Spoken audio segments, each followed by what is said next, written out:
Sean Steen, what else are the nation be talking about this week? Kate and... Well, I don't know why they are, but apparently Kate and Wills have been in the news because they went to Canada. Yeah. What do you mean, woo? Well, the thing is that this country gets kind of semi-enthusiastic about it, but America go... I mean, it's crazy, crazy news over there. It's like the front of every magazine and... Countries. Huh? America and Canada are different. You sound exactly the same, Pet.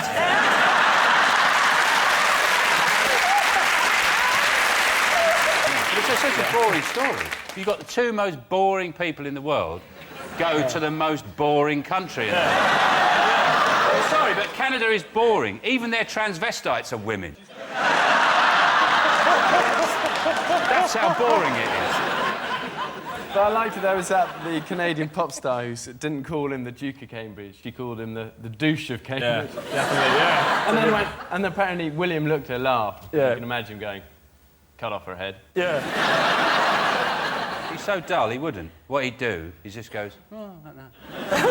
When you see Kate and Wills, you watch now, I was thinking, kick a moose or something. Kick a moose. Be rude to an Inuit, piss up against a totem pole, do something. Watching them, I just think... You're wrong, they've got so many Brits who do all of that. It's good that somebody kind of, you know, they do it right. I'm with Sean, I miss Prince Philip on these trips. Yeah, I do. It's like £1 million it costs to get them over there. £1 million to go to Canada. For £1 million, I'd want to be paintballing on the moon. Paintballing on the moon would be difficult.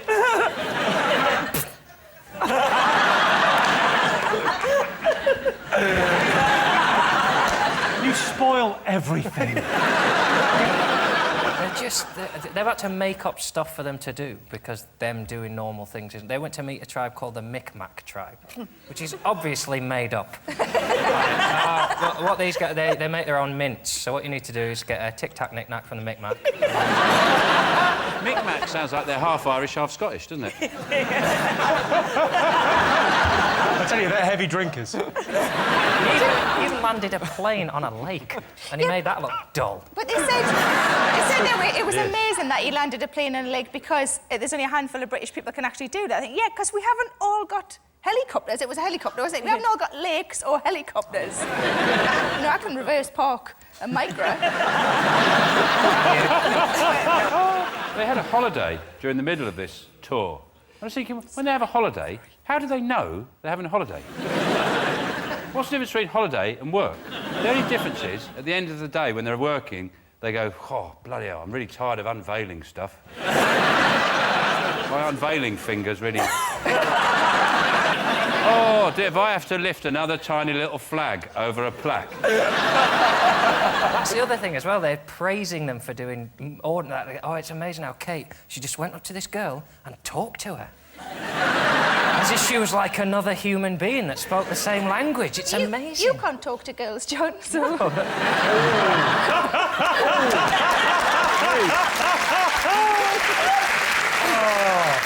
That's why we put two girls on your team. We thought we'd give you a chance. We've paid women to talk to you. I've done that.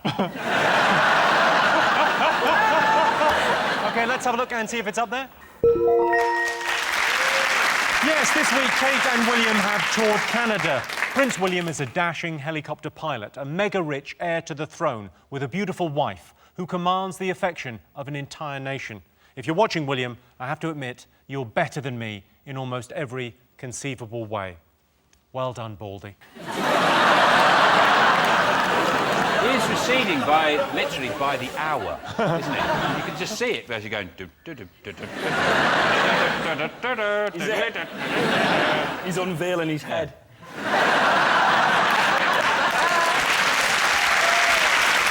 OK, one more story to get. Fingers on buzzers.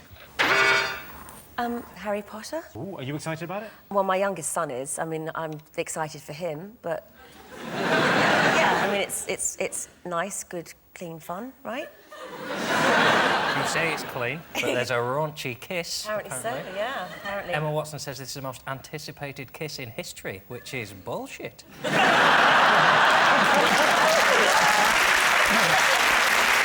it's such a huge, huge obsession for people. I mean, I took my youngest son, we went to Universal Studios And you can kind of get your head around it when it's like an 11-year-old wanting to wear the, you know, Hogwarts cape and the tie and buying the wand and getting on the ride with all the gear. I mean, it's a bit weird, but, you know, you've got grown-up people. I mean, there's a certain type of person that goes to theme parks as a grown-up on their own, I think. It's Pedo.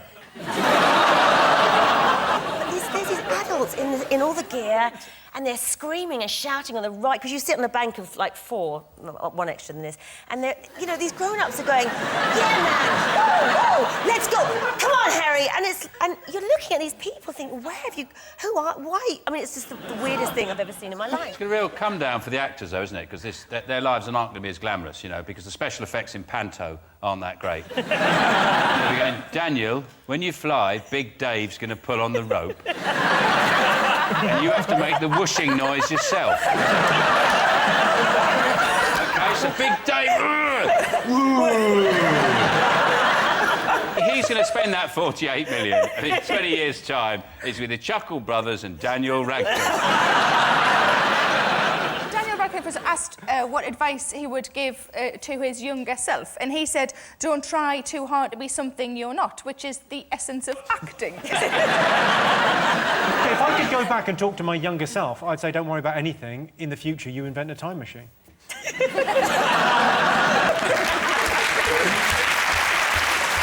is bad news for British industry, because one of the things you have to credit J.K. Rowling with, she insisted the films be made in this country.